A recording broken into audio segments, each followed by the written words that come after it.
मैंने सुना है एक बहुत पुराना वृक्ष था। आकाश में सम्राट की तरह उसके हाथ फैले हुए थे। उस पर फूल आते थे तो दूर दूर से पक्षी सुगंध लेने आते।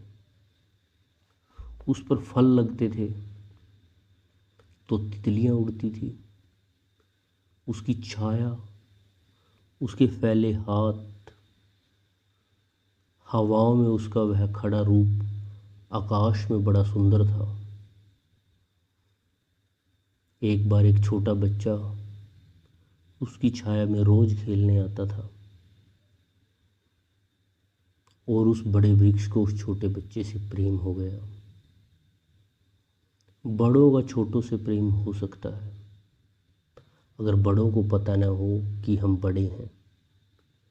वृक्ष को कोई पता नहीं था कि मैं बड़ा हूँ। यह पता सिर्फ आदमी को ही होता है, इसलिए उसका प्रेम हो गया। अहंकार हमेशा अपनों से बड़े को प्रेम करने की कोशिश कराता है।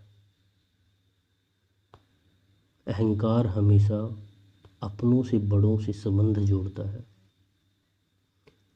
प्रेम के लिए कोई छोटा बड़ा नहीं होता, जो आ जाए उसी से संबंध जुड़ जाता है।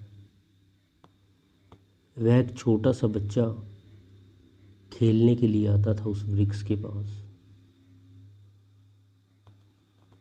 उस वृक्ष को उससे प्रेम हो गया, लेकिन वृक्ष की शाखाएं ऊपर थी, बच्चा छोटा था, तो वृक्ष अपनी शाखाएं उसके लिए नीचे झुकाता ताकि वह फल तोड़ सके, फूल तोड़ सके। क्योंकि क्योंकि प्रेम हमेशा झुकने को राजी है। अहंकार कभी भी झुकने को राजी नहीं होता। अहंकार के पास जाएंगे तो अहंकार के हाथ और ऊपर उठ जाएंगे ताकि आप उन्हें छू न सकें।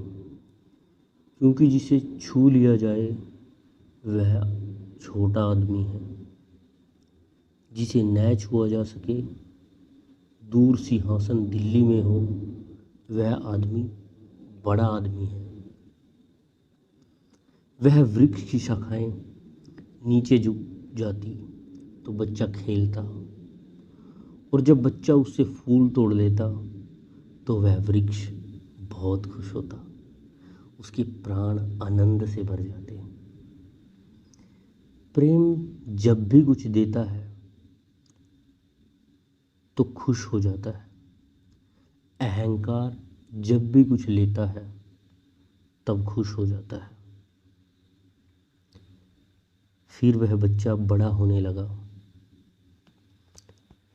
वह कभी उसकी छाया में सोता, कभी फल खाता, कभी फूलों को तोड़ता, कभी फूलों से ताज बनाकर पहनता और जंगल का सम्राट हो जाता। प्रेम के फूल जिसके पास भी बरसते हैं वह सम्राट तो हो ही जाता है। और जहाँ भी अहंकार गिरता है वहीं सब अंधकार हो जाता है। आदमी दीन और दरिद्र हो जाता है। वह लड़का फूलों का ताज पहनता और नाचता और वृक्ष बहुत खुश होता।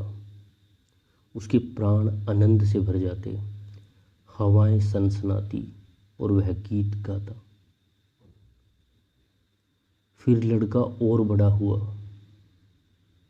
वह वृक्ष के ऊपर भी चढ़ने लगा, उसकी शाखाओं से झूलने भी लगा। वह उसकी शाखाओं पर विश्राम करने लगा तो वृक्ष और ज़्यादा आनंदित होने लगा। प्रेम आनंदित होता है जब प्रेम किसी के लिए छाया बन जाता है। अहंकार आनंदित होता है जब किसी की छाया छीन लेता है। लेकिन लड़का बड़ा होता चला गया, दिन बढ़ते चले गए। जब लड़का बड़ा हो गया तो उसे और दूसरे कामों में दुनिया में आ गए। महत्वाकांक्षाएं आ गई। उसे परीक्षाएं पास करनी थी, मित्रों को जीतना था, नए नए दोस्तों से दोस्ती करनी थी। फिर वह कभी कभी आने लगा, कभी नहीं आता, लेकिन वृक्ष वृक्ष उसकी प्रतीक्षा करता रहता कि वह आएगा। वृक्ष के प्राण उसको पुकारते कि आओ आओ। प्रेम निरंतर प्रतीक्षा करता है कि आओ आओ। प्रेम एक प्रतीक्षा है, एक अवेटिंग है, लेकिन वह कभी आता कभी नहीं आता तो वृक्ष उदास हो जाता। प्रेम की एक ही उदासी है, जब वह नहीं बट पाता तो उदास हो जाता है, जब वह दे नहीं पाता तो उदास हो जाता है। और प्रेम की एक ही धन्यता है, जब वह बट जाता है, लुट जाता है तो वह आनंदित हो जाता है। फिर लड़का और बड़ा होता चला गया और वृक्ष के पास आने के दिन कम होते चले गए। जो आदमी जितना बड़ा होता चला जाता है, महत्वाकांक्षाओं के जगत में प्रेम के निकट आने की सुविधा उतनी ही कम होती चली जाती है। उस लड़के के एम्बिशन, महत्वाकांक्षाएं बढ़ रही थी। कहाँ वृक्ष, कहाँ जाना, वो सब भूल गया। फिर एक दिन वहाँ से निकलता था तो वृक्ष ने उससे कहा, सुनो। हवाओं में उसकी आवाज़ गूंजी कि सुनो, तुम आते नहीं, मैं प्रतीक्षा करता हूँ, मैं तुम्हारे लिए प्रतीक्षित रहा हूँ, राह देखता हूँ, बाट जोतता हूँ। उस लड़के ने कहा, क्या है तुम्हारे पास जो मैं आऊँ? मुझे रुपए चाहिए, मुझे धन चाहिए, मुझे दौलत चाहिए। हमेशा अहंकार पूछता है कि क्या है तुम्हारे पास जो मैं आऊँ। अहंकार मांगता है कि कुछ तो हो मैं आऊँ, न कुछ हो तो आने की ज़रूरत ही क्या है। अहंकार एक प्रयोजन है, एक पर्पज़ है। प्रयोजन पूरा होता हो तो मैं आऊँ, अगर कोई प्रयोजन न हो तो आने की ज़रूरत क्या है। और प्रेम निष्प्रयोजन है। प्रेम कोई प्रयोजना नहीं है। प्रेम अपने में ही अपना प्रयोजन है, वह बिल्कुल पर्पजलेस है।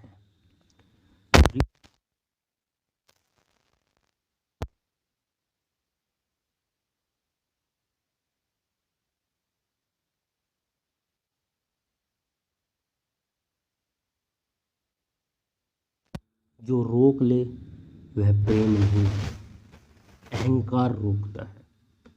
प्रेम तो बेशर्त दे देता है, लेकिन रुपए मेरे पास नहीं है। ये रुपए तो सिर्फ आदमियों की इजाद है। वृक्ष ने यह बीमारी नहीं पाली है। उस वृक्ष ने कहा, इसलिए तो हम इतने आनंदित होते हैं, इतने फूल खिलते हैं, इतने फल लगते हैं, इतनी बड़ी छाया होती है, हम इतना नाचते हैं आकाश में, हम इतने गीत गाते हैं, पक्षी हम पर आते हैं और संगीत का कलरव करते हैं, क्योंकि हमारे पास रुपए नहीं हैं। जिस दिन हमारे पास भी रुपए हो जाएंगे, हम भी आदमियों जैसे दीनहीन मंदिरों में बैठकर सुनेंगे कि शांति कैसे पाई जाए, प्रेम कैसे पाया जाए। नहीं, हमारे पास रुपए नहीं है। तो उसने कहा, फिर मैं क्यों आऊँ तुम्हारे पास? जहाँ रुपए होंगे मैं तो वहीं जाऊँगा, मुझे रुपयों की ज़रूरत है। अहंकार रुपया मांगता है, क्योंकि रुपया शक्ति है। तथाकथित अहंकार शक्ति मांगता है, उस वृक्ष ने बहुत सोचा, फिर उसे ख्याल आया, तो तुम एक काम करो, मेरे सारे फलों को तोड़ो, फूलों को तोड़ो, ले जाओ और बेच दो, शायद तुम्हें रुपए मिल जाएं। तो उस लड़के को भी ख्याल आया। वह चढ़ा और उसने सारे फल तोड़ डाले, कच्चे भी गिरा डाले, शाखाएं भी टूटी, पत्ते भी टूटे। लेकिन वृक्ष वृक्ष बहुत खुश हुआ, बहुत आनंदित हुआ। टूट कर भी प्रेम आनंदित होता है। अहंकार पाकर भी आनंदित नहीं होता, पाकर भी दुखी हो जाता है। और उस लड़के ने तो धन्यवाद भी नहीं दिया पीछे लौटकर। लेकिन उस वृक्ष का कुछ भी पता नहीं चला। उसे तो धन्यवाद मिल गया कि उसने उसके प्रेम को स्वीकार किया, उसके फलों को, उसके फूलों को ले जाकर बाजार में बेच डाला। लेकिन फिर भी वह बहुत दिनों तक नहीं आया। उसके पास रुपए थे, रुपयों से और रुपए पैदा करने की कोशिश में वह लगा हुआ था। वह भूल गया। लगभग 30 वर्ष बीत गए और वृक्ष उदास, उसके प्राणों में रस बह रहा है। वह आए, उसका प्रेमी, और उस रस को ले जाए। जैसे किसी माँ के स्तन में दूध भरा हो और उसका बेटा खो गया हो और उसके सारे प्राण तड़प रहे हों कि उसका बेटा कहाँ है, जिसे वह खोजे, जो उसे हल्का कर दे, निर्भर कर दे। ऐसे उस वृक्ष के प्राण पीड़ित होने लगे कि वह आए आए। उसकी सारी आवाज़ें यहीं गूंजने लगी कि आओ। बहुत दिनों के बाद वह आया। अब वह लड़का प्रौढ़ हो चुका था। वृक्ष ने उससे कहा कि आओ मेरे पास, मेरे आलिंगन में आओ। उसने कहा, छोड़ो यह बकवास, ये बचपन की बातें हैं। अहंकार प्रेम को पागलपन समझता है, बचपन की बातें समझता है। उस वृक्ष ने कहा, आओ मेरी डालियों से झूलो, नाचो। उसने कहा, छोड़ो ये फिजूल की बातें, मुझे एक मकान बनाना है। मकान दे सकते हो तुम? वृक्ष ने कहा, मकान? हम तो बिना मकान के ही रहते हैं। मकान तो सिर्फ आदमी रहता है। दुनिया में कोई भी मकान में नहीं रहता, सिर्फ आदमी रहता है। सो देखते हो आदमी की हालत, मकान में रहने वाले आदमी की हालत। उसने जितने मकान बनाए, जितने बड़े मकान बनाए, आदमी उतना छोटा होता चला गया। हम तो बिना मकान के रहते हैं, लेकिन एक बात हो सकती है कि तुम मेरी शाखाओं को काट कर ले जाओ, शायद तुम मकान बना सको। और वह प्रौढ़ कुल्हाड़ी लेकर आ गया और उसने एक एक करके उस वृक्ष की सारी शाखाएं काट डाली। वह एक ठूंठ रह गया, नंगा। लेकिन वृक्ष तब भी बहुत आनंदित हुआ।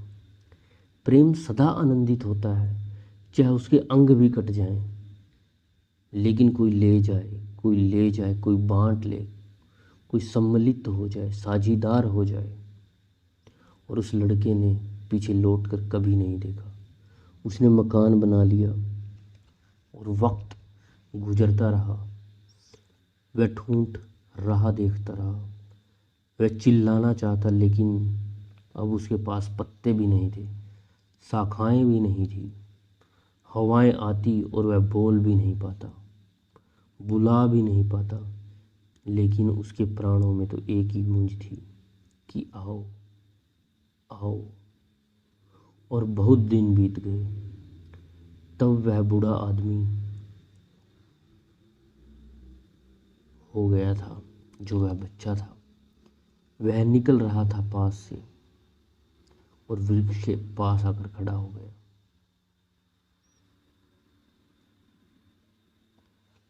तो वृक्ष ने पूछा, क्या कर सकता हूँ मैं तुम्हारे लिए?